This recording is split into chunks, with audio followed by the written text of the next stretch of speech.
Hello दोस्तों, कैसे आप सब। आई होप कि आप सब अच्छे होंगे, मस्त होंगे। तो आज हम करेंगे 10th VVI objective question Hindi का। Bihar board VVI objective question किसका? हिंदी।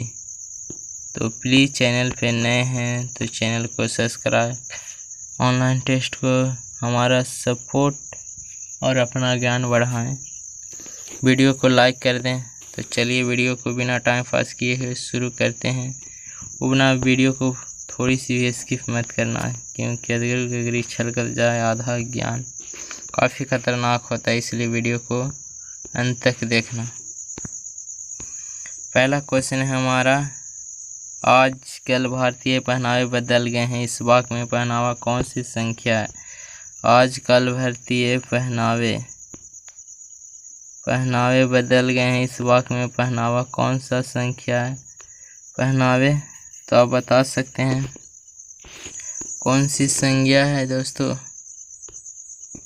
जातिवाचक संज्ञा है या व्यक्तिवाचक या भाववाचक या समूहवाचक?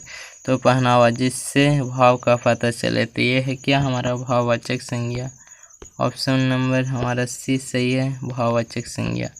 क्या है? भारतीय पहनावे बदल गए हैं, तो पहनावा हमारा है जो भाववाचक संज्ञा है। तो राइट आंसर हमारा हो गया सी, जो कि करेक्ट आंसर है।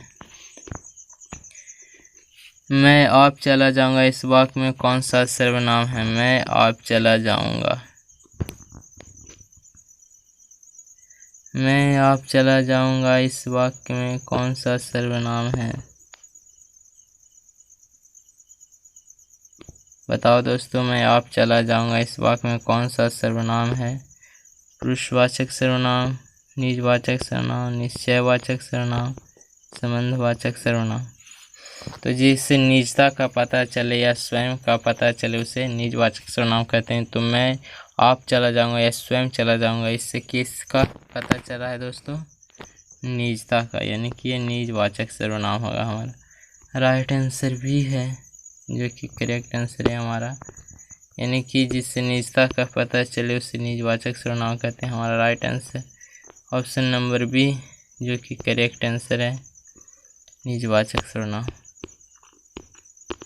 निजवाचक सर्वनाम हमारा राइट आंसर है। 3 नंबर क्वेश्चन, परिवेशन शब्द किसकी विशेषता बताता है दोस्तों? परिवेशन शब्द किसकी विशेषता बताता है? तो जल्दी से कमेंट करो, संज्ञा की, सर्वनाम की, विशेषण की, क्रिया की।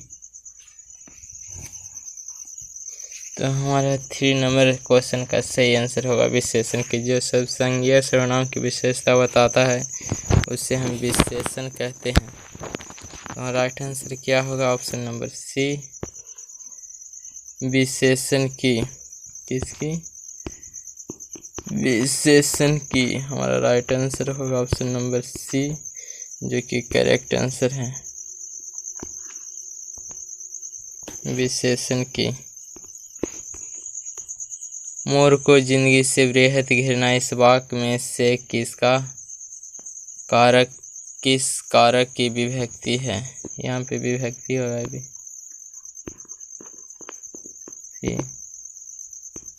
विभक्ति है, किस कारक की विभक्ति है दोस्तों? कारण, अपादान या संबंध या कर्म। मोर को जिंदगी से वृहत घृणा, इस वाक्य से किसका कारक की विभक्ति है?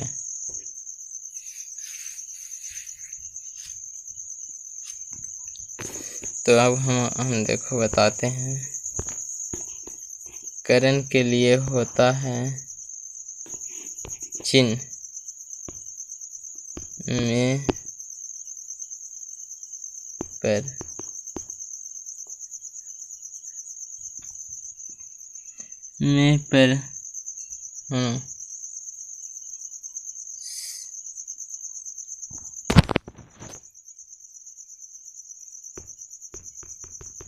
करण का होता है से द्वारा, से द्वारा, और अपदांश भी होता है से, लेकिन यहाँ होता है जुदाई, बिछड़ना, अलग होना।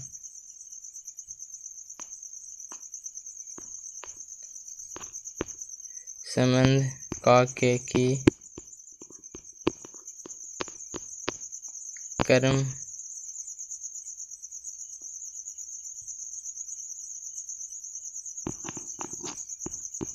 में पैर। तो देखो यहाँ हमारा ऑप्शन नंबर है जो से है, से ही पूछ रहा, तो दे से एक कर्ण के लिए, एक जुदाई के लिए। हमारा सही आंसर क्या होगा? कर्ण। कर्ण हमारा सही आंसर होगा, यानी कि मोर को अपनी जिंदगी से बेहद घिरना है, यानी कर्ण। और राइट आंसर क्या होगा दोस्तों? कर्ण। ऑप्शन नंबर ए हमारा सही आंसर है, मोर को अपनी जिंदगी से बेहद घिरना है। भूतकाल कितने प्रकार के होते हैं? भूतकाल कितने प्रकार के होते हैं दोस्तों? 4, 5, 3, 6। 4, 5, 3, 6। तो हमारा राइट आंसर 5 का हो जाएगा 6। कितना? 6। भूतकाल हमारा कितने प्रकार के होते हैं? 6 प्रकार के। हमारा राइट आंसर हो गया। व्यायाम का संधि विच्छेद क्या होगा? व्यायाम का संधि विच्छेद क्या होगा? वी जोड़ आयाम। वी जोड़ आयाम। हमारा राइट आंसर क्या होगा? 6 का ऑप्शन नंबर बी। यहाँ पे सब में जोड़ होगा। हाँ, राइट आंसर होगा बी। बी जोड़ आयाम। व्यायाम। बी जोड़ आयाम। व्यायाम हमारा राइट आंसर है, option number B. 7 number question, नीरव का संधि विच्छेद क्या होगा? निह जोड़ रव। निह जोड़ क्या? रव। कौन सा नी? तो इधर वाले।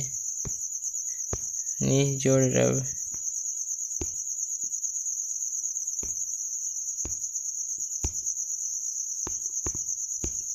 जोड़ रव हमारा राइट आंसर होगा। नीरव का संधि विच्छेद निह जोड़ रव हमारा राइट आंसर है बी। जोड़ का चिन्ह हुआ यहाँ पे सम में। आ जन्म में कौन सा समास है? आ जन्म।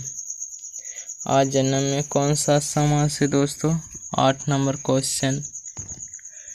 तो अव्ययी भाव आ जन्म में कौन सा समास है? अव्ययी भाव। राइट आंसर हमारा ये होगा आ जन्म। अव्ययी भाव समास है।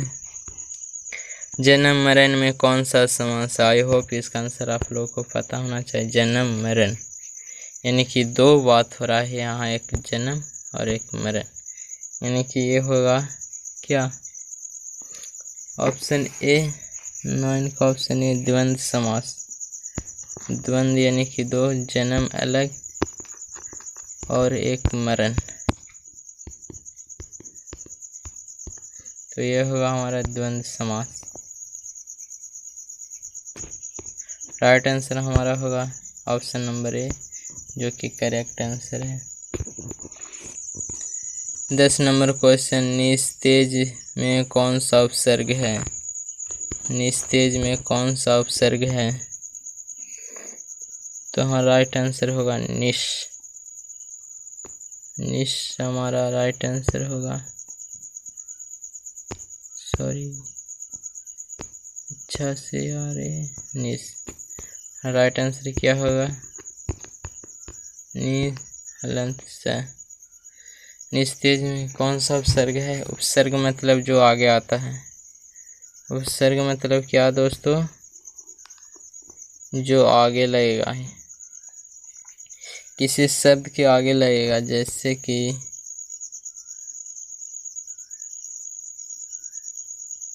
क्या बताऊं, व्याकुल। तो व्याकुल, व्याकुल में आगे क्या है, व्या, तो ये हो गया उपसर्ग, यानी कि जो आगे रहेगा उससे उपसर्ग और जो पीछे रहेगा उससे प्रत्यय। आई होप आप समझ गए होंगे। बुढ़ापा में कौन सा उपसर्ग है, देखो बुढ़ापा आ गया, यानी तो उपसर्ग क्या होता है, जो आगे लगता है। तो बुढ़ापा यानी कि वैसे शुरू होना चाहिए, तो ऑप्शन है नहीं है रे। 11 नंबर क्वेश्चन का सही आंसर क्या होगा, पा।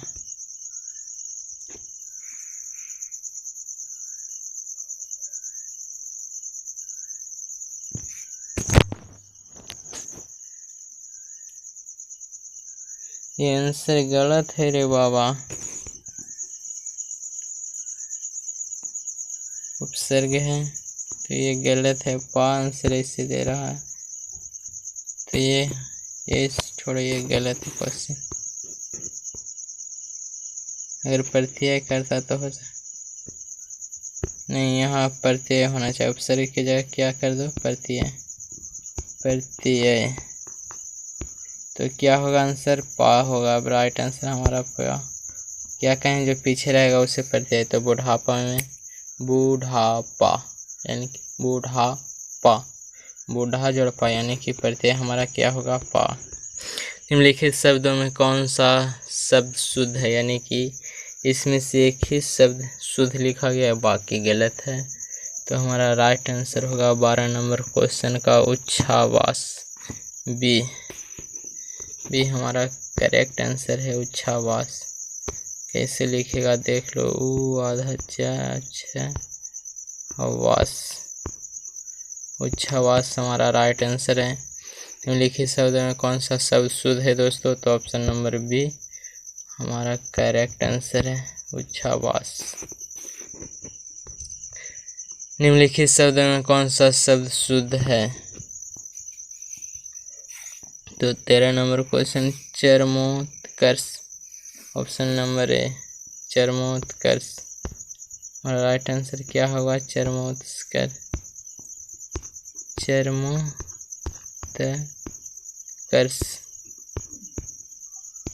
हमारा राइट आंसर होगा। निम्नलिखित शब्द में कौन राइट आंसर है, तो चरमोत्कर्ष। निम्नलिखित वाक्य में कौन सा वाक्य शुद्ध है, यानी कि 3 वाक्य है जो गलत है, वाक्य हमारा एक वाक्य सही है। तो 14 नंबर क्वेश्चन का सही आंसर क्या होगा, यह वाला कहाँ जा रहे हैं। तो इसमें तो देखो कहाँ जा रहा है, यहाँ पे रहे नहीं की जगह रहा होता। दूसरा, बच्चा का क्या समाचार है, तो बच्चा नहीं पूछते हैं तो उसका बच्चे कहते हैं, यानी कि बच्चा की जगह क्या होना चाहिए, बच्चे। ये भी गलत हो गया। फूलों की एक माला ला दीजिए, लता 2 चिट्ठी लिखी, लता ने, यहाँ पे लता के बाद क्या होता, ने, लता ने 2 चिट्ठी लिखी। हमारा सी ऑप्शन करेक्ट आंसर है, फूलों की एक माला ला दीजिए। क्या, फूलों की एक माला ला दीजिए हमारा राइट आंसर होगा, फूलों की एक माला ला दीजिए। ये हमारा ऑप्शन नंबर सी सही है। इन चारों वाक्यों में अकल पर पत्थर पड़ना मुहावरे का सही अर्थ क्या होगा, आई होप इसका आंसर आपको पता होगा। तो 15 नंबर क्वेश्चन का सही आंसर क्या होगा दोस्तों, ये ऑप्शन गलत लिखा गया है, इसका सही आंसर होगा बुद्धि भ्रष्ट होना। क्या, बुद्धि भ्रष्ट होना। राइट आंसर क्या होगा दोस्तों, बुद्धि भ्रष्ट होना। अक्कल पर पत्थर पड़ना का राइट आंसर बुद्धि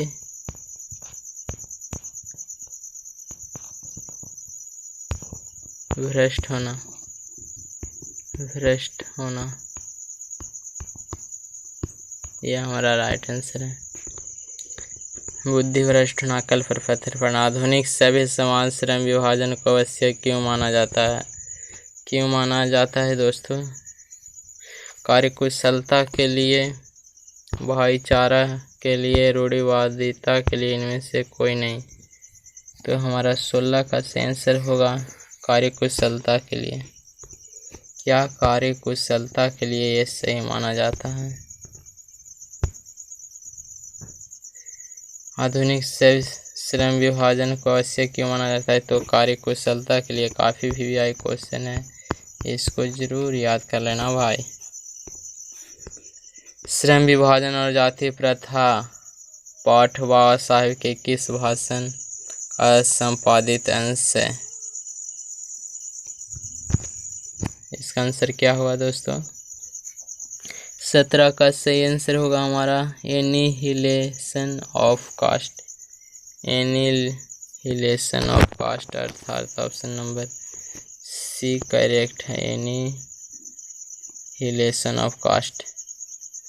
हमारा राइट आंसर क्या होगा दोस्तों? एनिहिलेशन ऑफ श्रम विभाजन और जाति प्रथा।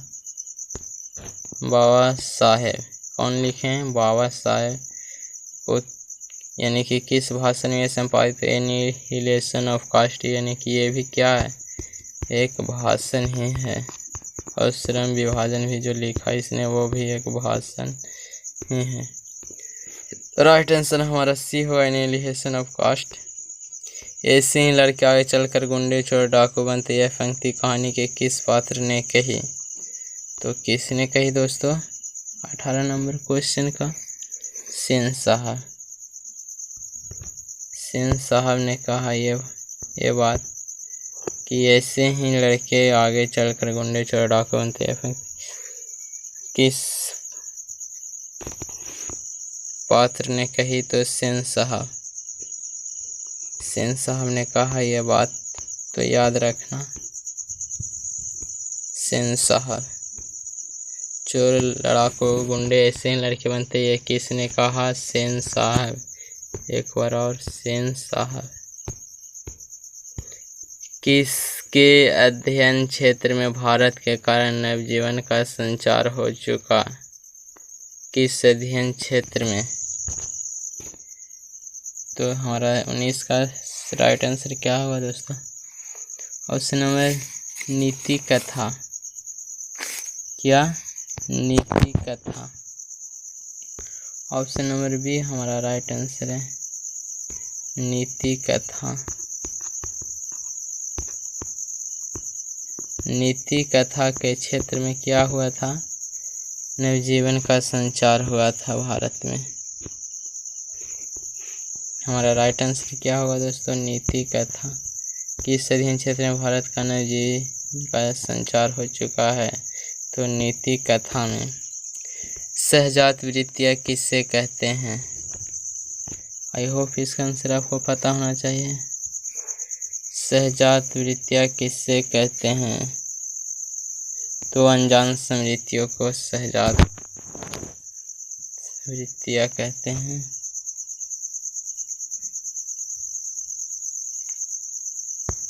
क्या अनजान स्मृतियों को सहजात वृत्तियाँ कहते हैं? सहजात वृत्तियाँ किससे कहते हैं दोस्तों? अनजान स्मृतियों को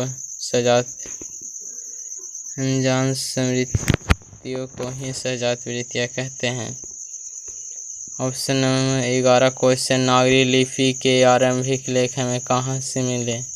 आई होप इसका आंसर आप लोग को पता होगा, VVI ऑब्जेक्टिव क्वेश्चन है ये। तो 21 का हमारा सही आंसर होगा दक्षिणी भारत। कहाँ से?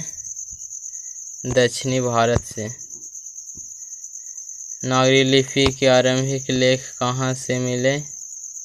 तो कहाँ? दक्षिणी भारत। दक्षिणी भारत से मिले। नागरी लिपि के आरंभिक लेख हमें कहाँ से मिले? तो दक्षिणी भारत।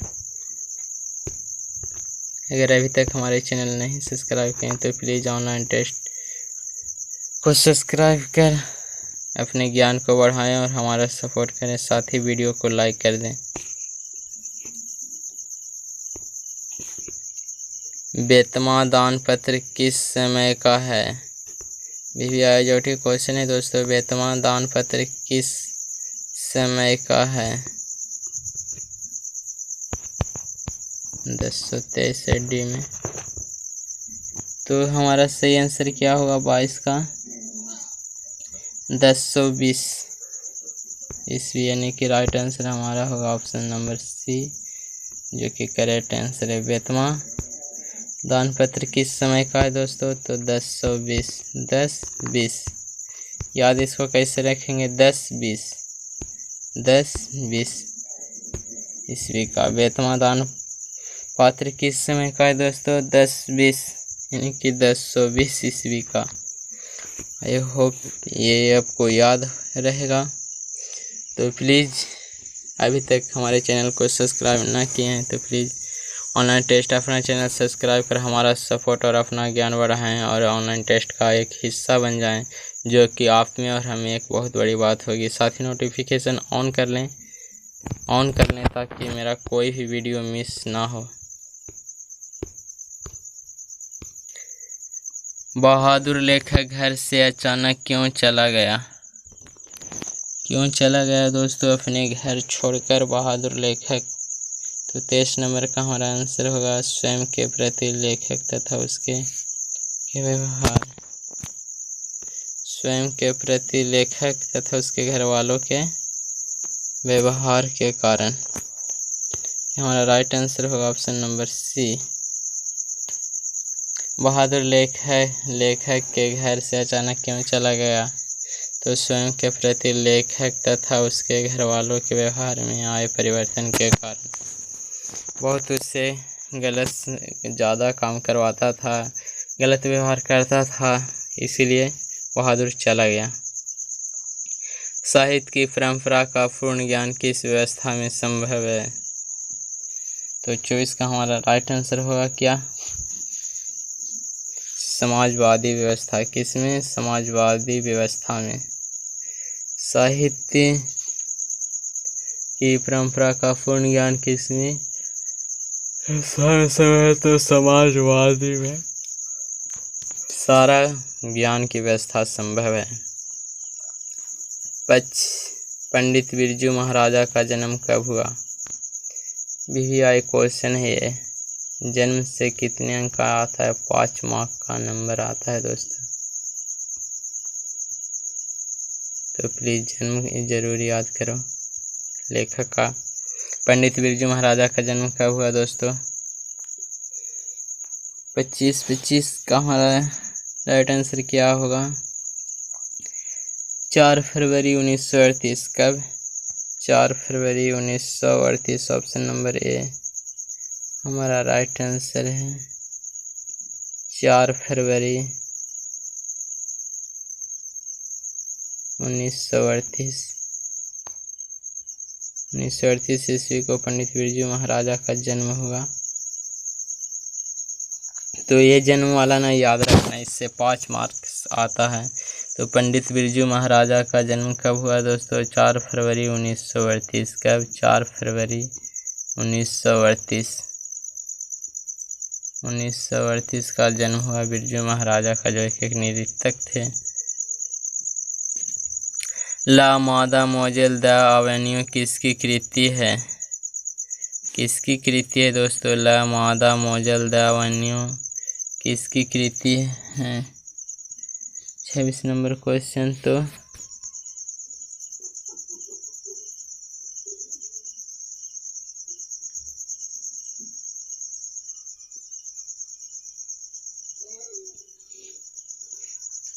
किसकी कृति है रे? इसका सही आंसर होगा पिकासो। किसका?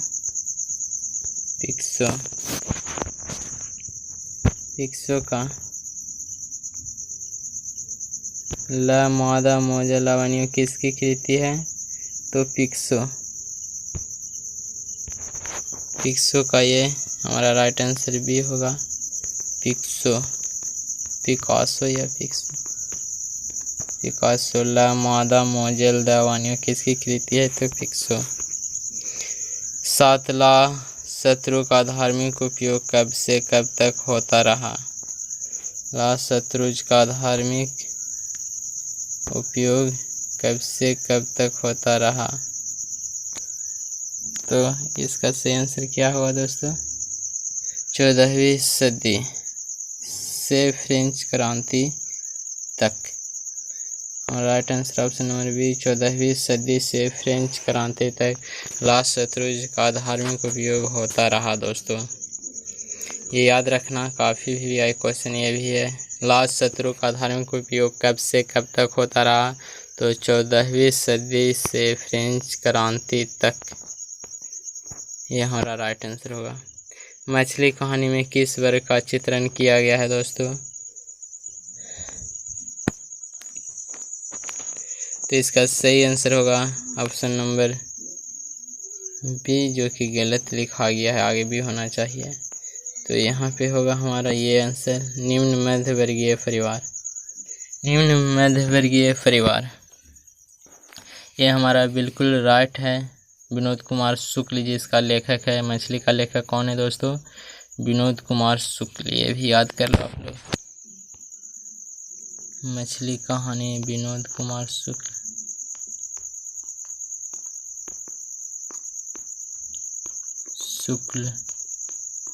मछली का लेखक है। तो मछली कहानी किस वर्ग का चित्रण किया गया है? तो निम्न मध्यवर्गीय परिवार, जो मछली लेकर बारिश में दौड़ता है।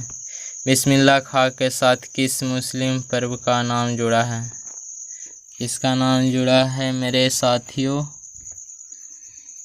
मुस्लिम साथियों, आप लोग को तो पता होना चाहिए। तो मुहर्रम, बिस्मिल्लाह खां के साथ मुस्लिम पर्व का नाम जुड़ा है, तो मुहर्रम पर्व का नाम जुड़ा है। मुहर्रम बिस्मिल्लाह खां से जुड़ा है ये पर्व। तो राइट आंसर होगा हमारा ऑप्शन नंबर डी, बिस्मिल्लाह खां के साथ किस मुस्लिम पर्व का नाम जुड़ा है? तो मुहर्रम। महात्मा गांधी के अनुसार उदास व बढ़िया शिक्षा क्या है? उदात्त, यानी कि अच्छा यहाँ पे गलत लिखा गया है।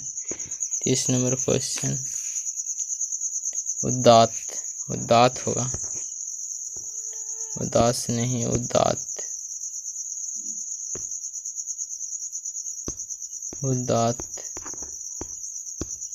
महात्मा गांधी के अनुसार उदात्त व बढ़िया शिक्षा क्या है दोस्तों? तो आई होप इसका पता ही होगा। ऑप्शन नंबर कौन सही होगा? आध्यात्मिक शिक्षा, आंतरिक शिक्षा, हिंसक प्रतिरोध या साक्षरता। तो अहिंसक प्रतिरोध, क्योंकि वह हिंसा नहीं करते थे, तो इससे कहते हैं हिंसक प्रतिरोध। महात्मा गांधी के अनुसार सही शिक्षा क्या था दोस्तों? अहिंसक प्रतिरोध, ये हमारा राइट आंसर होगा ऑप्शन नंबर सी। महात्मा गांधी के अनुसार उदात्त और बढ़िया शिक्षा क्या है? तो अहिंसक प्रतिरोध। वाणी कब विष के समान हो जाता है दोस्तों? वाणी कब विष के समान हो जाता है? तो ये दोहे में बताया गया है। तो राम नाम के बिना वाणी विष के समान हो जाता है। राम यानी कि भगवान के नाम हमें दिन में एक बार तो लेना ही चाहिए, लेकिन अभी किसके पास उतना टाइम है यार। लेकिन हमें भगवान को नहीं भूलना चाहिए, अपने अल्लाह, अपने खुदा, अपने रब, अपने ईश्वर, अपने भगवान, अपने राम को नहीं भूलो भाई। तो जय जय श्री राम बोलते रहो। तो वाणी कब इसके समान हो जाता है? राम नाम के बिना। जय जय श्री राम। तो प्लीज़ वीडियो को लाइक कर दें। हमारे चैनल पे नए हैं तो ऑनलाइन टेस्ट अपना चैनल सब्सक्राइब कर हमारा सपोर्ट, अपना ज्ञान बढ़ाएं और ऑनलाइन टेस्ट का एक सदस्य, एक मेंबर बन जाएं यार। आपका सब्सक्राइब, आपका लाइक ही हमारा मोटिवेशन है भाई। टाइम देख रहे हो, मैं रात को वीडियो बना ही रहा हूँ। तो प्लीज़ हमारा सपोर्ट करो और अपना ज्ञान बढ़ाओ। ऑनलाइन टेस्ट को सब्सक्राइब कर और वीडियो को लाइक कर। एक लाइक मुझे काफ़ी मोटिव करता है। तो आपका लाइक ही मेरा मोटिवेशन है भाई। रसखान के रचना काल के समय किसका राज्यकाल था?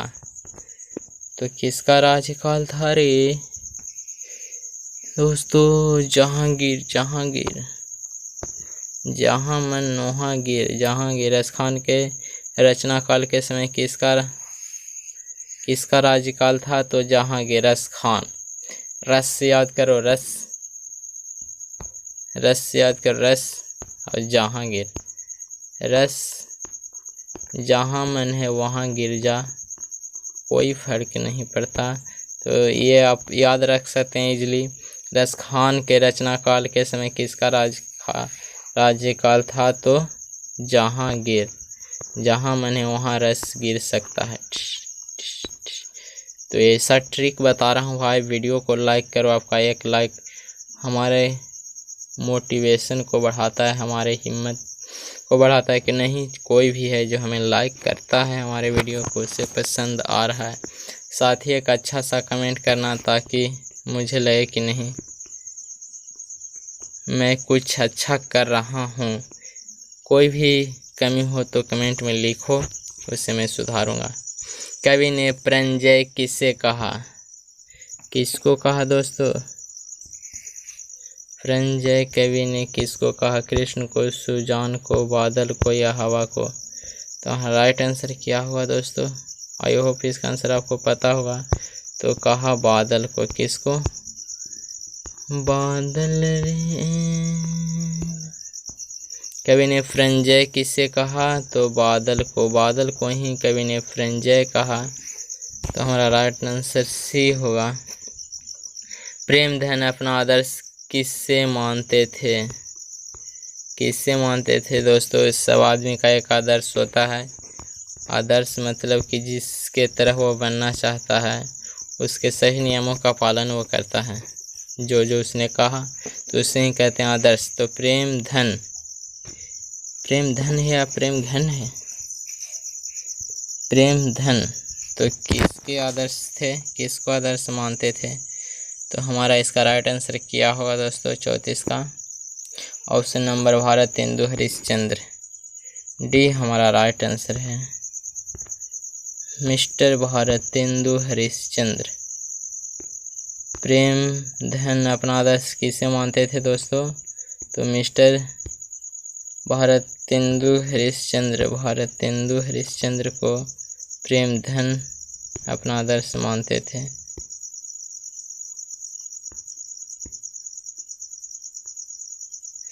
प्रेमधन, ये तो आप याद रखते हैं, हरिश्चंद्र। प्रेमधन यानी कि हरिश्चंद्र, ये आपको टाइटल हो गया, आपका ट्रिक हो गया। भारत माँ के श्रेष्ठ मुख की तुलना कवि ने किससे की है? किससे की है दोस्तों? भारत माँ के श्रेष्ठ मुख की तुलना। भारत माँ के श्रेष्ठ मुख की तुलना किससे की है कवि ने? तो आपको इसका आंसर पता होना चाहिए। काफ़ी भी क्वेश्चन है 35 नंबर। इसका राइट आंसर क्या होगा? तो इसका राइट आंसर क्या होगा दोस्तों? सूर्य कंचन पुष्य छाया युक्त चंद्र।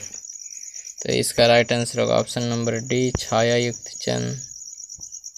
यानी कि काफ़ी लोग हैं जो भारत में गरीब है, दुख से कराह रहा है, माँ सिर्फ देख रही है छाया, चंद्र की छाया की तरह। तो भारत माँ के श्रेष्ठ मुख की तुलना कवि ने किससे की है? तो 35 का हमारा ऑप्शन डी सही है, छाया युक्त चंद्र, छाया युक्त चंद्र। सॉरी। मिट्टी की अबोध मूर्ति कौन है? कौन है दोस्तों? आई होप इसका आंसर आप लोगों को पता होना चाहिए। BBI ऑब्जेक्टिव क्वेश्चन है।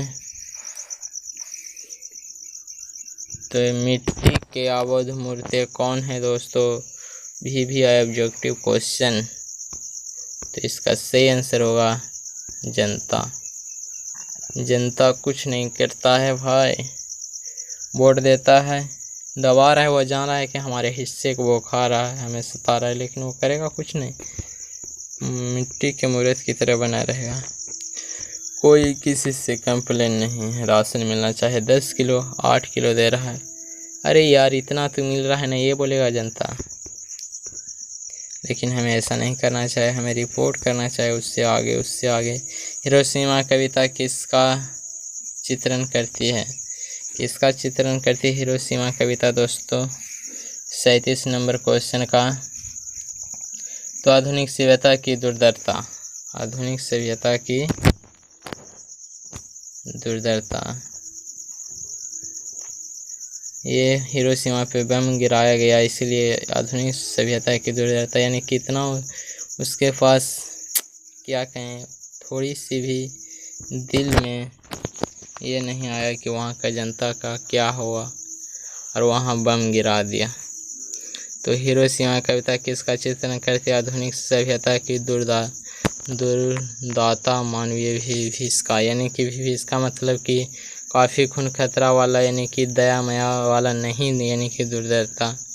तो हिरोशिमा कविता किसका चित्रण करती है? ऑप्शन नंबर डी, आधुनिक सभ्यता की दुर्दाता मानवीय विभीषिका।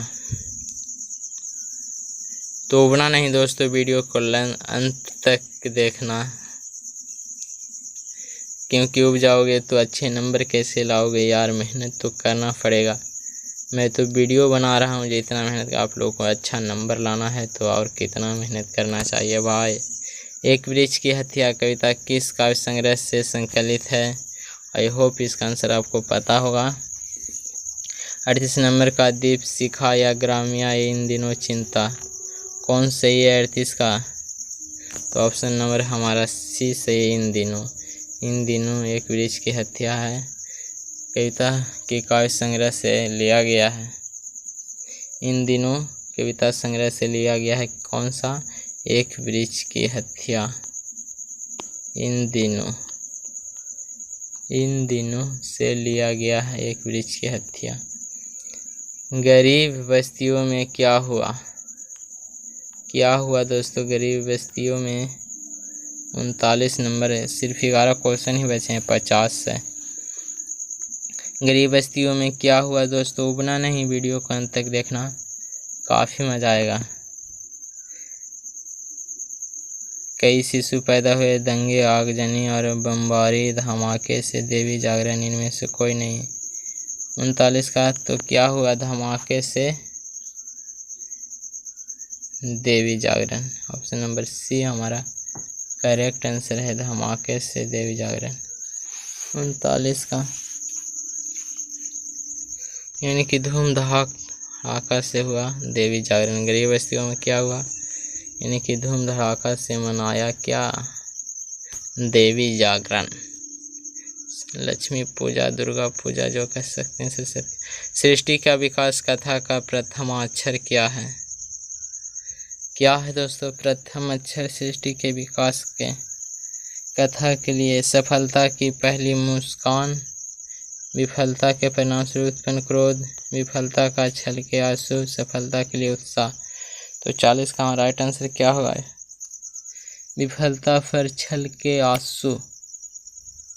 40 का हमारा क्या आंसर होगा? ऑप्शन नंबर सी, विफलता पर छल के आंसू हमारा राइट आंसर होगा। यानी कि सृष्टि के विकास कथा का प्रथम अक्षर क्या है? विफलता पर छल का आंसू। यानी कि कोई भी आगे करता है तो फेल होता है, उसके बाद आंसू आता है, उसके बाद वो आंसू को खुशी के आंसू में बदलना चाहता है और बन जाता है सृष्टि के विकास का प्रथम अक्षर, विफलता पर छल के आंसू।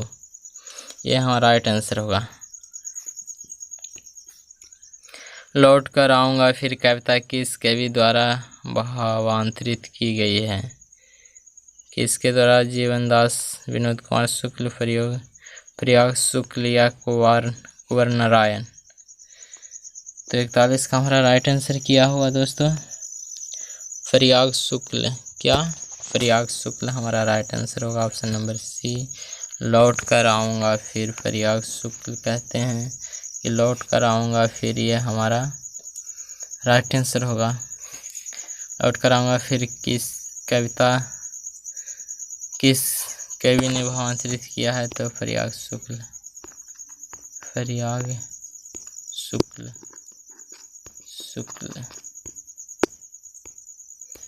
मेरे बिना तुम प्रभु किस भाषा से अनुवादित है? किस भाषा से अनुवादित है दोस्तों? 42 का हमारा राइट आंसर होगा क्या? जर्मन। बी हमारा राइट आंसर है। मेरे बिना तुम प्रभु किस भाषा से अनुवादित है? तो जर्मन। जर्मन राइट आंसर होगा हमारा जर्मन। ये हमारा राइट है। मेरे बिना तुम प्रभु किस भाषा से अनुवादित है दोस्तों? तो जर्मन। जर्मन ने हो 11 समरी ये छोटे वाले बुक से दही वाली मंगवा कहानी किस लेखक द्वारा रचित है? आई होप इसका आंसर आप लोगों को पता होगा, तो प्लीज़ इसका आंसर आप लोगों को कमेंट में देना होगा। कहाँ कमेंट में। और देखते हैं सबसे पहला कमेंट कौन करता है। जो सबसे पहला कमेंट करेगा उसका नाम अगले वीडियो में आएगा। तो 3 कमेंट विनर का नाम आएगा, फर्स्ट, सेकंड और थर्ड। तो दही वाली मंगवा कहानी किस लेखक द्वारा रचित किया है? इसका आंसर आप लोग को कमेंट में देना है। श्रीनिवास सातकोड़ी होता, ईश्वर पटेलीकर, सुजाता। कौन होगा राइट आंसर भाई? कौन होगा राइट आंसर? इसका आंसर आपको कमेंट में देना है। मंगवा की बहू का क्या नाम था? आई होप इसका आंसर आप लोगों को पता होगा। 44 का राइट आंसर क्या होगा दोस्तों? नजमा। ऑप्शन नंबर ए हमारा सही है, नजमा। नजमा रे, मंगवा की बहू का क्या नाम था? नजमा। क्या? नजमा, याद रखना, नजमा। यानी कि मंगवा से नाराज रहता था उसका बहू, तो नाराज यानी कि नजमा। क्या ट्रिक है भाई। अब तो वीडियो को लाइक कर दो, चैनल को सब्सक्राइब कर दो। मंगवा की बहू क्या करता था? दोनों आपस में लड़ता था, यानी कि नाराज रहता था, तो नजमा। इतना अच्छा ट्रिक कौन बताएगा भाई। ढहते विश्वास कहानी किस लेखक द्वारा अनुदित है? 45 का सही आंसर क्या होगा दोस्तों? राजेंद्र प्रसाद, BR नारायण, गोपाल दास नागर, KA जमुना। तो हमारा सही आंसर होगा क्या? राजेंद्र प्रसाद मिश्र। राजेंद्र प्रसाद मिश्र। ढहते विश्वास कहानी किस लेखक द्वारा अनुदित है? तो राजेंद्र प्रसाद मिश्र। भी आए क्वेश्चन है, 5 मार्क्स आता है भाई। राइटर नेम से। तो ढहते विश्वास कहानी के लेखक कौन है? राजेंद्र प्रसाद मिश्र। कौन? राजेंद्र प्रसाद मिश्र। कमेंट में लिखा करो, याद रहेगा, राजेंद्र प्रसाद मिश्र।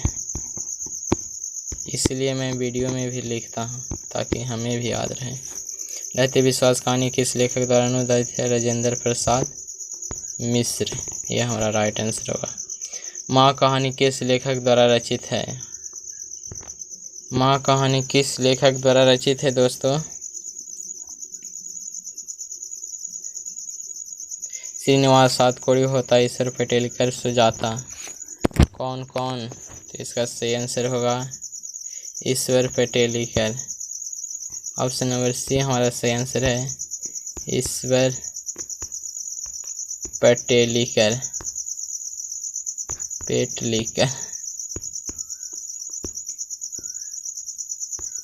माँ कहानी का लेखक कौन है? ईश्वर पेटलीकर। ईश्वर पेटलीकर माँ कहानी का राइटर है भाई, याद रखना, ईश्वर पेटलीकर माँ कहानी का राइटर। मंगू की माँ की कितनी संतानें थी? मंगू की माँ की कितनी संतानें थी, ये भी आपको कमेंट में ही आंसर करना है। तो प्लीज़ कमेंट भी नहीं करो। पहला कमेंट जो भी करेगा उसका नाम अगले वीडियो में आएगा, तो अपना नाम वीडियो में लाओ। नगर कहानी किस भाषा से अनुदित है? नगर कहानी किस भाषा से अनुदित है? उड़िया, तमिल, गुजराती, कन्नड़ होगा यहाँ पे। 48 का हमारा राइट आंसर क्या होगा? तमिल। किस भाषा से? तो तमिल भाषा से नगर कहानी अनुदित है। तमिल रे। नगर कहानी किस भाषा से अनुदित है? तो तमिल भाषा से। 39 पाती की उम्र क्या थी? 10 वर्ष, 11 वर्ष, 12 वर्ष या 14 वर्ष? तो इसका हमारा सही आंसर क्या होगा? ऑप्शन नंबर सी 12 वर्ष। पपाती की उम्र क्या थी दोस्तों? तो 12 वर्ष। कमेंट में लिखा करो, याद रहेगा 12 वर्ष। धरती कब तक घूमेगी कहानी किस लेखक द्वारा अनुदित है? लास्ट है तो अंत भला तो सब भला, इसे जरूर याद कर लेना। धरती कब तक घूमेगी कहानी किस लेखक द्वारा अनुदित है? गोपाल दास नागर। गोपाल दास नागर, सावरदैया के जमुना, राजेंद्र प्रसाद मिश्र। तो क्या होगा? डी तो होगा नहीं। ऑप्शन नंबर बी हमारा सही है, सावरदैया। सावरदैया रे दैया। धरती कब तक घूमेगी किसने लिखा? तो सावरदैया। देखो मैं लिखा करता हूँ ताकि याद रहे, सावरदैया। आई होप आप लोगों को वीडियो पसंद आया होगा, तो प्लीज़ चैनल को सब्सक्राइब करो, अपने चैनल को ऑनलाइन टेस्ट को और बढ़ाओ, अपना ज्ञान और सपोर्ट करो। Like this video and share with your friends. Video को लाइक कर दो, अपने दोस्तों और फैमिली के साथ शेयर करो जिससे ये ज़रूरत है। तो तब तक के लिए बाय बाय, मिलते हैं अगले वीडियो में। जय हिंद, जय भारत, राम राम यारो।